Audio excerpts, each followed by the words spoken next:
Bien le bonjour. Donc ici Derek Desjardins. Je suis là pour faire une analyse de la pratique de ma pratique de l'activité physique en lien avec les habitudes de vie qui favorisent ma santé. Donc voilà, je commence. Donc au départ, en commençant le cours, je considère que j'étais pas une personne qui était très sportive. J'avais un mode de vie plutôt sédentaire. Je fume. Je consommais du cannabis de façon récréative. 2 à 3 fois semaine. Donc, voilà.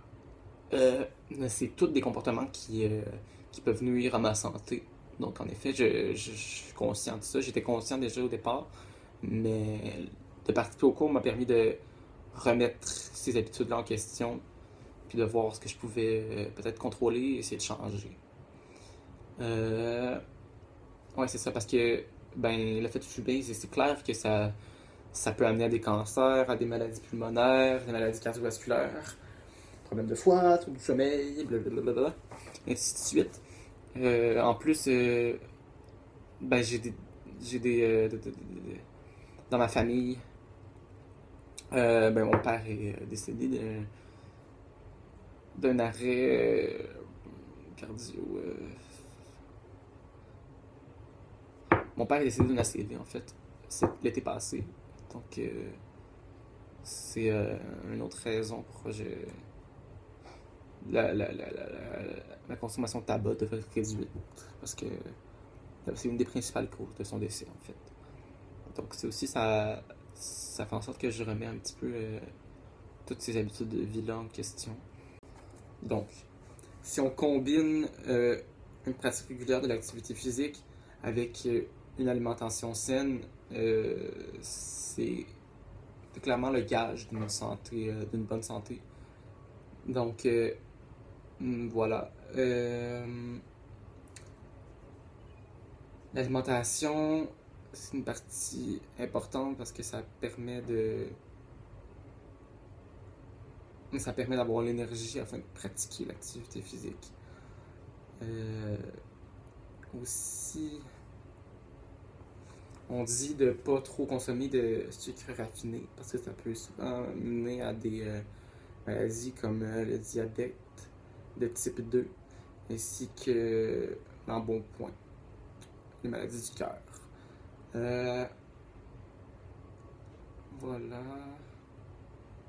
Une bonne alimentation, ça donne souvent, ça permet d'avoir plus d'énergie, une meilleure concentration.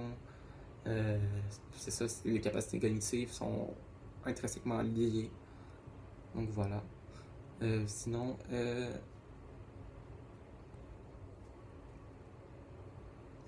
ben, les bienfaits de l'activité physique sont vraiment nombreux. Parmi ça, ben, on peut se dire que ben, dans le fond, la pratique de l'activité physique, c'est comme le contraire de la sédentarité. La sédentarité, ben, c'est une des principales causes de mortalité dans le monde. Donc, c'est vraiment pas négligé. Ça peut ça peut mener à l'obésité. Ça double les risques de maladies cardiaques, cardiovasculaires. Ça peut mener au diabète. Donc voilà, c'est pour ça qu'on conseille de pratiquer au moins 30 minutes d'activité physique par jour.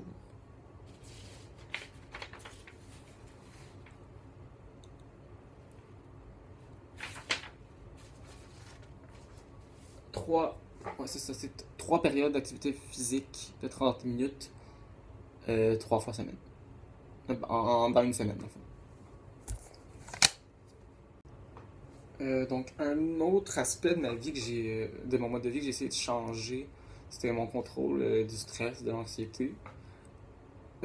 C'est quelque chose qui a toujours été ardu pour moi. J'ai été diagnostiqué avec un trouble anxieux il y a quelques années de cela déjà.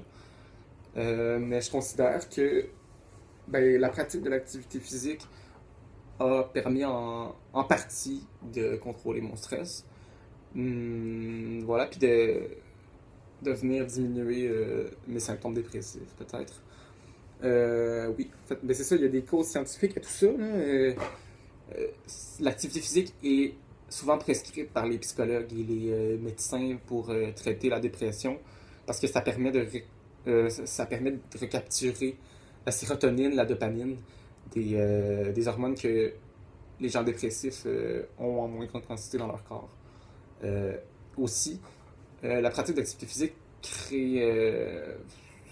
dégage des endorphines. L'endorphine qui est en fait l'hormone du bonheur, ou ouais, c'est ça, ça crée un sentiment d'euphorie. Donc voilà.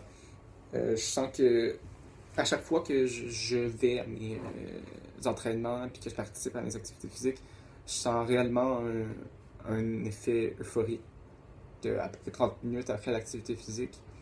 Donc pour ça, je pense que c'est vraiment positif parce que ça m'a permis d'augmenter ma motivation, puis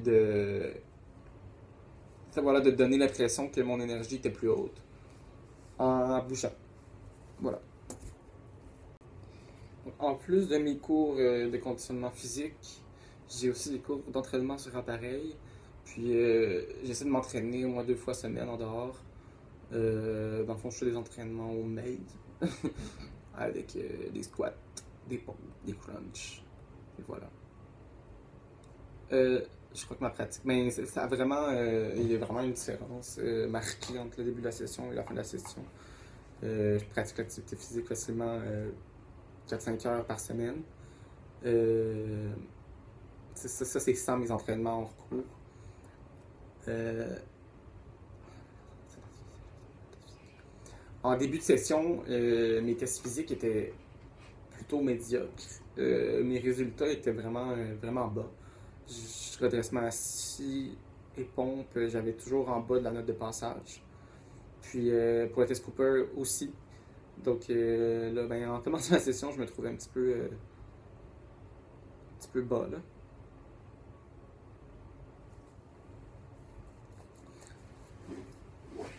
Mais j'ai remarqué en fin de session, j'ai remarqué une amélioration de mes tests physiques. Je me suis rendu à 34,75 tours. Puis j'arrive à peu près à 22 passages pour les redressements assis et pompes. Toutefois, je pense que ça, c'est quelque chose qui est encore à travailler par rapport aux pompes. Travailler mes pectoraux et mes biceps. Parce que les bras faibles un petit peu. Voilà, l'activité physique, ça me permet des facteurs de motivation. En fait, pour passer mon collégial, il me faut mes cours d'éducation physique. Donc, en effet, c'est une raison. C'est une de mes raisons, je dirais. Aussi, je pense que je veux je veux être plus en santé dans la vie en général. Je pense que c'est quelque chose qui est à améliorer, puis constamment à revoir.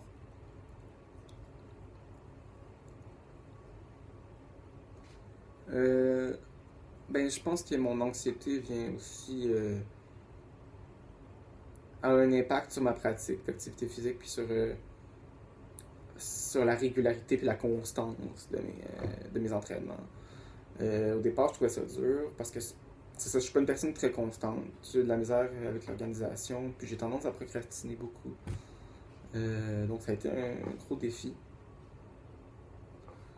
Mais bon, c'est ça. Il a fallu que je m'organise, il a fallu que je note mes trucs, que j'essaie de tenir un agenda, puis voilà.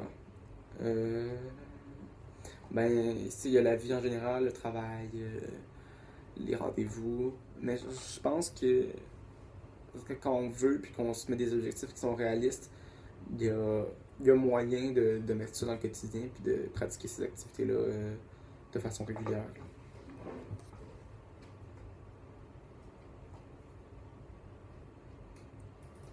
Bon, les activités physiques que j'ai choisies, j'ai privilégié les activités qui étaient individuelles. J'ai beaucoup de misère avec les sports de groupe. Il y a quelque chose là-dedans qui m'angoisse. Je pense que j'ai l'impression d'être. Peut-être que j'ai l'impression d'être jugé souvent. Ça revient souvent à ça. Euh, donc, c'est ça, j'ai choisi des activités qui étaient surtout individuelles.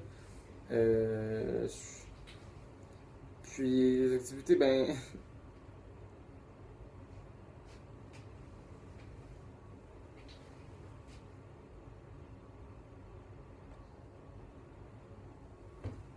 activités individuelles et puis qui nécessitaient pas trop de matériel. Dans le fond, je savais qu'au départ, si je voulais pratiquer cette activité physique-là, il fallait que j'essaie de me concentrer sur la simplicité puis sur ce qui était ce que j'étais capable de faire en lien avec mes capacités physiques là, parce que je ne suis pas un sportif, non.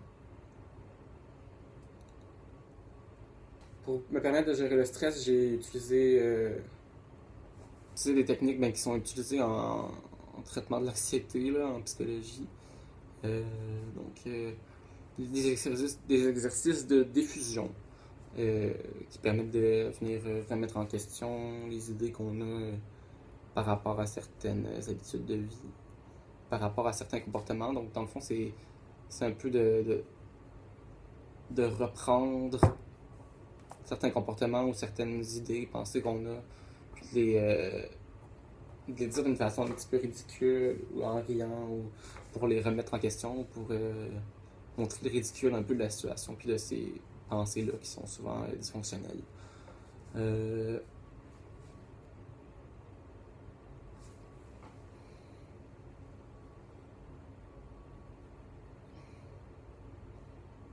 pour raison d'anxiété aussi, j'ai essayé de contrôler mon sommeil.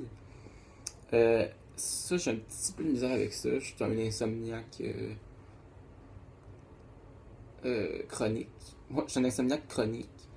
Puis j'ai tendance à me réveiller dans la nuit vers les 2-3 heures. Euh, voilà, donc, mais j'ai quand même essayé de me coucher plus tôt, puis de voir les effets que ça avait. Pour moi, c'est dur de me lever tôt le matin. Donc ça a été un petit peu dur, le sommeil.